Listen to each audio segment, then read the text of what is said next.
ओम शांति। 9 जुलाई 2023 की अव्यक्त वाणी है। रिवाइज डेट है 26 फरवरी 1995। अव्यक्त मुरली का टाइटल है संगम उत्सव का युग है। उत्सव मनाना अर्थात अविनाशी उमंग उत्साह में रहना। आज त्रिदेव रचता त्रिमूर्ति शिव बाप अपने रूहानी डायमंड्स के साथ डायमंड जुबली व डायमंड जयंती मनाने आए हैं। इसी विचित्र जयंती को डायमंड जयंती कहते हो, क्योंकि बाप अवतरित होते ही है कौड़ी समान आत्माओं को हीरे तुल्य बनाने। तो बाप दादा चारों ओर के बच्चों को, जो हीरे से भी अमूल्य है, सबको सामने देख रहे हैं। बाप दादा के आगे सिर्फ मधुबन की सभा नहीं है, लेकिन विश्व के चारों ओर के ब्राह्मण बच्चों की सभा है। सबके दिल की मुबारक के स्नेह भरे गीत कहो, बोल कहो, बाप समीप से सुन रहे हैं। दिल का आवाज दिलाराम के पास पहले पहुंचता है। तो बाप दादा देख रहे हैं कि बच्चों के सेवा का प्रत्यक्ष प्रमाण चारों ओर से मधुबन बाप के स्वीट होम तक पहुंच रहा है। वैसे भी शिव जयंती का उत्सव कहते हैं। यथार्थ रीति से उत्सव आप ब्राह्मण ही मनाते हो, क्योंकि उत्सव का अर्थ ही है सर्व उमंग उत्साह में रहे। तो आप जो भी बैठे हो, सभी के दिल में उत्साह और उमंग कितना है? अविनाशी है या आज के लिए है? अविनाशी है ना? कहे हाँ जी बाबा।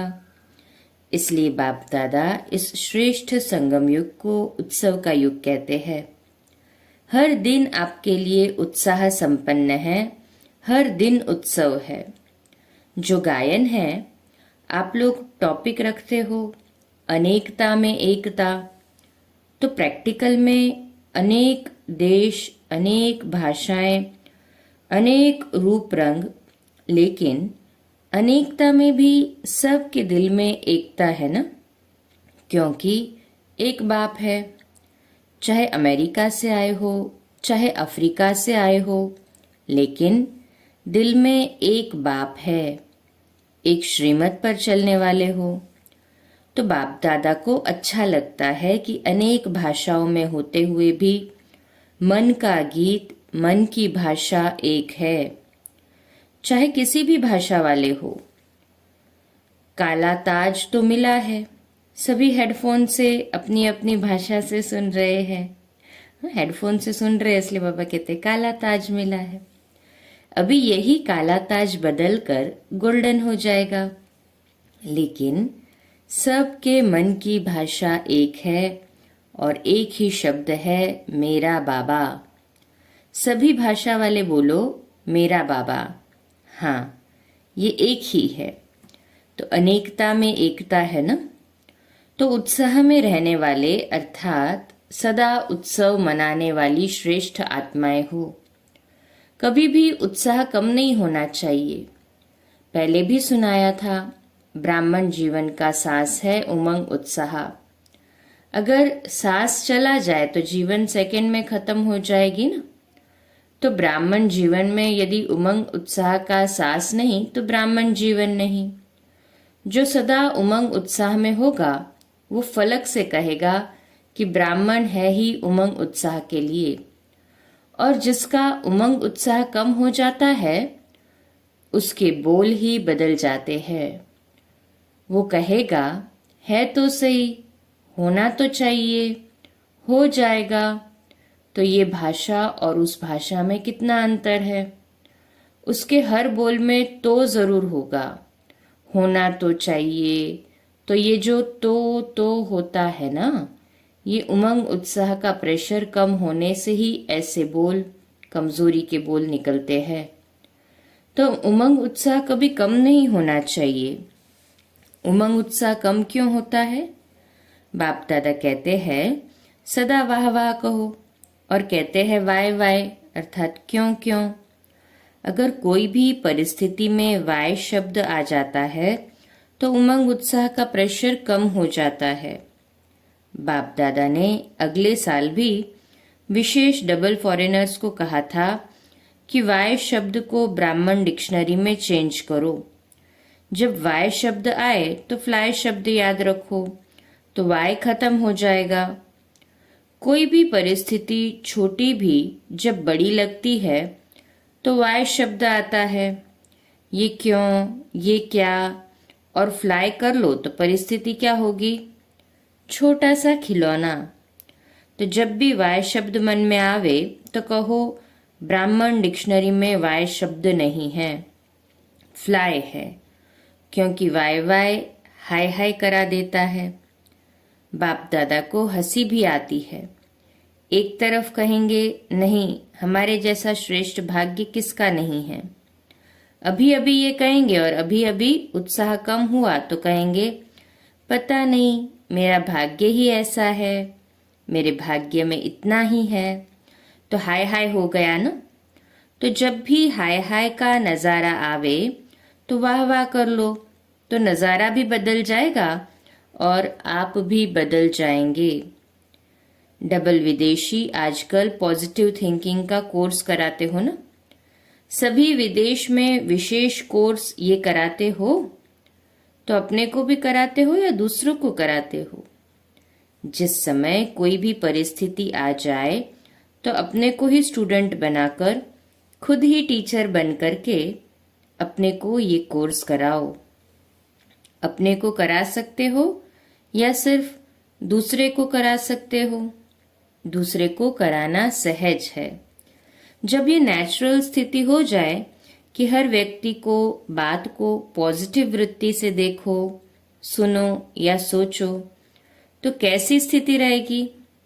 आजकल के साइंस द्वारा भी ऐसे साधन निकले हैं जो रफ माल को भी बहुत सुंदर रूप में बदल देते हैं। देखा है ना, क्या से क्या बना देते हैं। तो आपकी वृत्ति क्या ऐसा परिवर्तन नहीं कर सकती है? आवे नेगेटिव रूप में, लेकिन आप नेगेटिव को भी पॉजिटिव वृत्ति से बदल दो। अगर हलचल में आते हैं तो उसका कारण है नेगेटिव सुनना, सोचना व बोलना या करना। ये मॉडल बनाते हो ना, न सोचो, न देखो, न बोलो, न करो। बुरा न सोचो, बोलो, देखो, करो।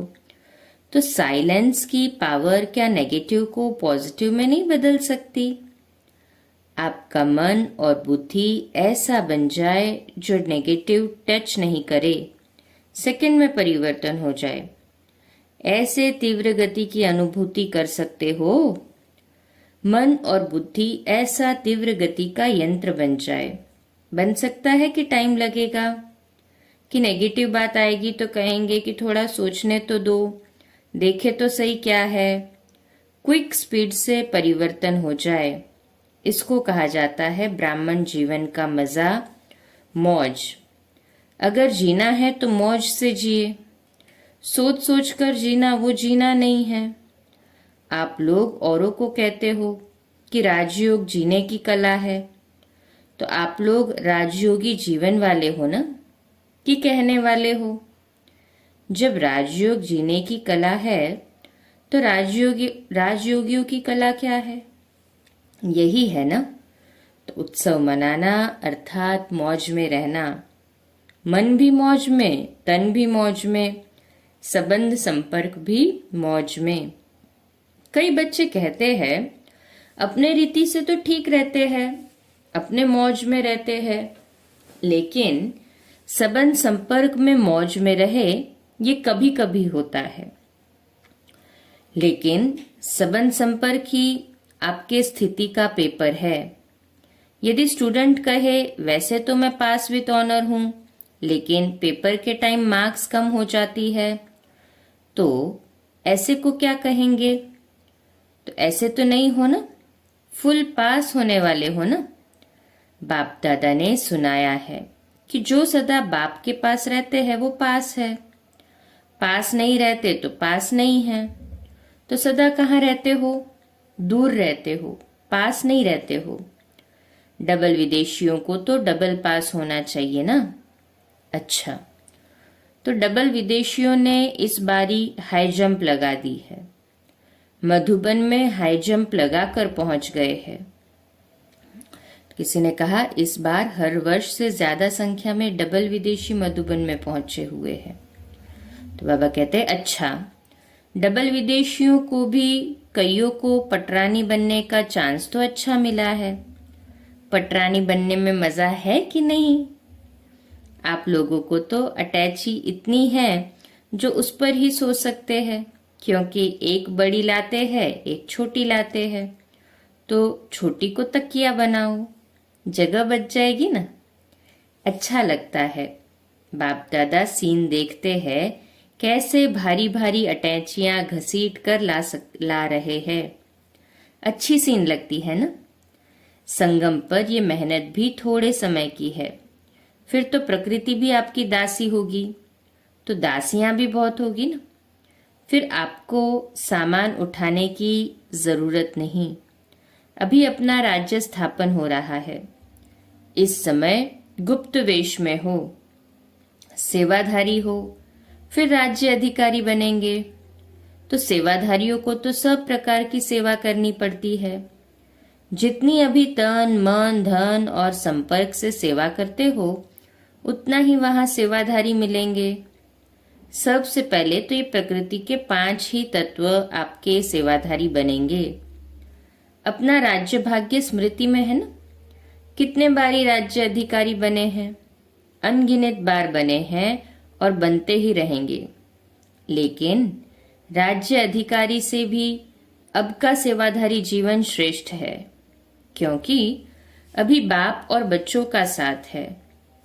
चाहे किसी भी प्रकार की सेवा है, लेकिन सेवा का प्रत्यक्ष फल अभी मिलता है। बाप का स्नेह, सहयोग और बाप द्वारा मिले हुए खजाने प्रत्यक्ष फल के रूप में मिलते हैं। जब भी कोई विशेष सेवा करते हो और युक्ति युक्त सेवा करते हो तो कितनी खुशी होती है। उस समय के चेहरे का फोटो निकालो तो कैसा होता है। तो एक तरफ सेवा करते हो, दूसरे तरफ प्रत्यक्ष फल आपके लिए सदा तैयार है ही है। एक हाथ से सेवा करो, दूसरे हाथ से फल खाओ। ऐसे अनुभव होता है ना कि सेवा में बड़ी मेहनत है। सेवा में हलचल होती है या नहीं? कभी कभी होती है। ये हलचल ही परिपक्व बनाती है, अनुभवी बनाती है। हलचल में इसीलिए आते हो जो सिर्फ वर्तमान को देखते हो, लेकिन वर्तमान में छिपा हुआ भविष्य जो है वो स्पष्ट नहीं दिखाई देता है, इसलिए हलचल में आ जाते हैं। कोई भी बड़े ते बड़ी नाजुक परिस्थिति वास्तव में आगे के लिए बहुत बड़ा पाठ पढ़ाती है। परिस्थिति नहीं है, लेकिन वह आपकी टीचर है। उस नजर से देखो कि इस परिस्थिति ने क्या पाठ पढ़ाया। इसको कहा जाता है नेगेटिव को पॉजिटिव में परिवर्तन करना। सिर्फ परिस्थिति को देखते हो तो घबरा जाते हो, और परिस्थिति माया द्वारा सदा नए नए रूप में आएगी। वैसे ही नहीं आएगी जिस रूप में आ चुकी है, उस रूप में नहीं आएगी, नए रूप में आएगी। तो उसमें घबरा जाते हैं। ये तो नई बात है, ये तो होता नहीं है, ये तो होना नहीं चाहिए, ऐसे कहते हैं। लेकिन समझ लो कि माया अंत तक बहुरूपी बन बहुरूप दिखाएगी। माया को बहुरूपी बनना बहुत जल्दी और अच्छा आता है। जैसे आपकी स्थिति होगी ना, वैसे परिस्थिति बनाकर आएगी। आज मानो आप थोड़ा सा अलबेले जीवन में हो, तो माया भी उसी अलबेले परिस्थिति के रूप में आएगी। आज मूड थोड़ा ऑफ है, जैसे होना चाहिए वैसा नहीं है, तो मूड ऑफ की परिस्थिति के रूप में ही आएगी। फिर सोचते हैं कि पहले ही मैं सोच रही थी, फिर ये हुआ, फिर ये क्या हुआ, पहले मैं ऐसा सोच रही थी, फिर ये क्या हुआ। इसलिए माया को देखने के लिए, जानने के लिए त्रिकालदर्शी और त्रिनेत्री बनो। आगे पीछे सामने त्रिनेत्री बनो, तीनों तरफ नजर। तो आप सभी त्रिनेत्री और त्रिकालदर्शी हो ना? कहें हाँ जी बाबा। डबल फॉरेनर्स त्रिकालदर्शी है? यस या नो? सब बोलो हाँ जी या ना जी। तो सभी बोले हाँ जी। अपनी भाषा से ये अच्छा बोलते हैं, सब खुश हो। सबने कहा पुनः हाँ जी। बाबा ने पूछा खुश हो सभी? कहे हाँ जी। इतने बड़े संगठन में मजा आ रहा है ना? फिर सभी ने कहा हाँ जी। कोई कोई ये नहीं सोच रहे हैं, बाबा कहते कोई कोई तो ये, हाँ कोई कोई ये तो नहीं सोच रहे हैं कि अगले वर्ष भीड़ में नहीं आएंगे, थोड़ा पीछे आएंगे। सबसे फर्स्ट एंड डबल फॉरेनर्स का था और बहुत भीड़ हो गई थी। तो बाबा सबको प्रश्न पूछ रहे। संगठन का मजा भी प्यारा है ना? वैसे आना तो प्रोग्राम प्रमाण ही, ज्यादा नहीं आना, लेकिन आदत ऐसी होनी चाहिए जो सब में एडजस्ट कर सके। एडजस्ट करने की पावर सदा विजयी बना देती है। ब्रह्मा बाप को देखा तो बच्चों से बच्चा बनकर एडजस्ट हो जाता, बड़ों से बड़ा बनकर एडजस्ट हो जाता। चाहे बेगरी लाइफ, चाहे साधनों की लाइफ, दोनों में एडजस्ट होना और खुशी खुशी से होना, सोच कर नहीं। यहाँ दुखी तो नहीं होते हो, लेकिन खुशी के बजाय थोड़ा सोच में पड़ जाते हो, ये क्या हुआ, कैसे हुआ। तो सोचने वाले को एडजस्ट होने के मजे में कुछ समय लग जाता है। अपने को चेक करो कि कैसे भी परिस्थिति हो, चाहे अच्छी हो चाहे हिलाने वाली हो, लेकिन हर समय हर सरकमस्टेंस के अंदर अपने को एडजस्ट कर सकते हैं। डबल फॉरेनर्स को अकेलापन भी अच्छा लगता है और कंपेनियन भी बहुत अच्छे लगते हैं, लेकिन कंपनी में हो या अकेले हो, दोनों में एडजस्ट होना, ये है ब्राह्मण जीवन। ऐसे नहीं संगठन हो और माथा भारी हो जाए, नहीं, मुझे एकांत चाहिए, ये घमसान में नहीं, मुझे अकेला चाहिए। मन अकेला अर्थात बाहर मुक्ता से अंतर्मुखी में चले जाओ तो अकेलापन है। कोई कोई कहते हैं ना, अकेला कमरा चाहिए, दो भी नहीं चाहिए, अकेला मिला तो मौज से सो, और 10 के बीच में भी सोना हो तो मौज से सो। फॉरेनर्स 10 के बीच में सो सकते हैं कि मुश्किल है? सो सकते हैं ना? सभी ने कहा हाँ जी। अच्छा, अभी अगले वर्ष 20-20 को सुलाएंगे। देखो समय बदलता रहता है और बदलता रहेगा। दुनिया की हालतें नाजुक हो रही है और भी होगी, होनी ही है, डबल अंडरलाइन। अभी सिर्फ एक स्थान पर अलग अलग होती है, आखिर में सब तरफ इकट्ठी होगी। तो नाजुक समय तो आना ही है ना। समय नाजुक हो लेकिन आपकी नेचर नाजुक नहीं है हो। कईयों की नेचर बहुत नाजुक होती है ना, थोड़ा सा आवाज हुआ, थोड़ा सा कुछ हुआ तो डिस्टर्ब हो जाए। इसको कहते हैं नाजुक स्थिति, नाजुक नेचर। तो नाजुक नेचर नहीं हो, जैसा समय वैसा अपने को एडजस्ट कर सको। ये अभ्यास आगे चलकर आपको बहुत काम में आएगा, क्योंकि हालतें सदा एक जैसी नहीं रहनी है और फाइनल पेपर आपका नाजुक समय पर होना है, आराम के समय पर नहीं होना है, नाजुक समय पर होना है। तो जितना अभी से अपने को एडजस्ट करने की शक्ति होगी तो नाजुक समय पर पास विथ ऑनर हो सकेंगे। पेपर बहुत टाइम का नहीं है, पेपर तो बहुत थोड़े समय का है, लेकिन चारों ओर की नाजुक परिस्थितियां, उनके बीच में पेपर देना है।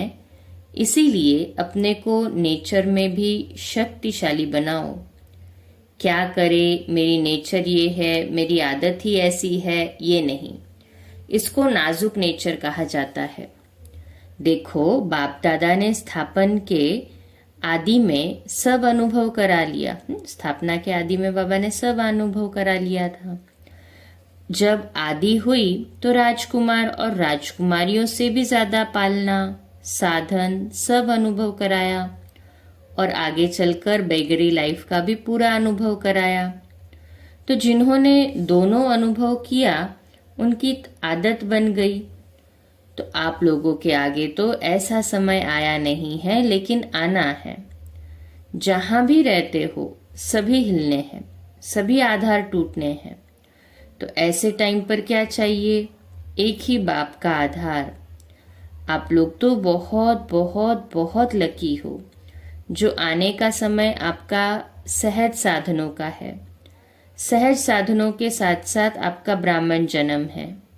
लेकिन साधन और साधना, साधनों को देखते साधना को नहीं भूल जाना, क्योंकि आखिर में साधना ही काम में आनी है। समझा? अच्छा, चारों ओर के अमूल्य विशेष रत्नों को सदा हर दिन उमंग उत्साह से उत्सव मनाने वाली श्रेष्ठ आत्माओं को, सदा स्वस्थिति और सेवा के उन्नति में बैलेंस रखने वाली ब्लेसिंग की अधिकारी आत्माओं को, सदा परिस्थिति को सहज पार करने वाली ऐसी अचल अडोल महावीर आत्माओं को बाप दादा का याद प्यार और नमस्ते। हम रूहानी बच्चों की रूहानी माता पिता बाप दादा को याद प्यार, गुड मॉर्निंग और नमस्ते। वाह बाबा वाह, शुक्रिया बाबा शुक्रिया। आज का वरदान, संपूर्णता द्वारा संपन्नता की प्रालब्ध का अनुभव करने वाले सर्व झमेलों से मुक्त भव। तो आज का सोमान है, मैं संपूर्ण आत्मा हूँ। मैं संपूर्ण आत्मा हूँ। विश्लेषण, संगम युग पर सागर गंगा से अलग नहीं और गंगा सागर से अलग नहीं। इसी समय नदी और सागर के समाने का मेला होता है। जो इस मेले में रहते हैं वह सर्व झमेलों से मुक्त हो जाते हैं। लेकिन इस मेले का अनुभव वही कर सकते हैं जो अपने समान बनते हैं। जो बाप समान बनते हैं वही इस मेले का अनुभव कर सकते हैं। तो बाप समान बनना ये श्रेष्ठ पुरुषार्थ है। समान बनना अर्थात समा जाना। जो सदा स्नेह में समाये हुए हैं वह संपूर्णता और संपन्नता की प्रालब्ध का अनुभव करते हैं। उन्हें कोई भी अल्पकाल के प्रालब्ध की इच्छा नहीं रहती। स्लोगन, सदा एक बाप के श्रेष्ठ संग में रहो तो होलीएस्ट और हाईएस्ट बन जाएंगे। अच्छा, कम बोलो, धीरे बोलो, मीठा बोलो, सत्य बोलो, सोच समझ कर बोलो। निमित्त भाव, निर्माण भाव, निर्मल वाणी। आज का नया दिन आप सभी को मुबारक हो, मुबारक हो, मुबारक हो। शुभ दिवस। ओम शांति।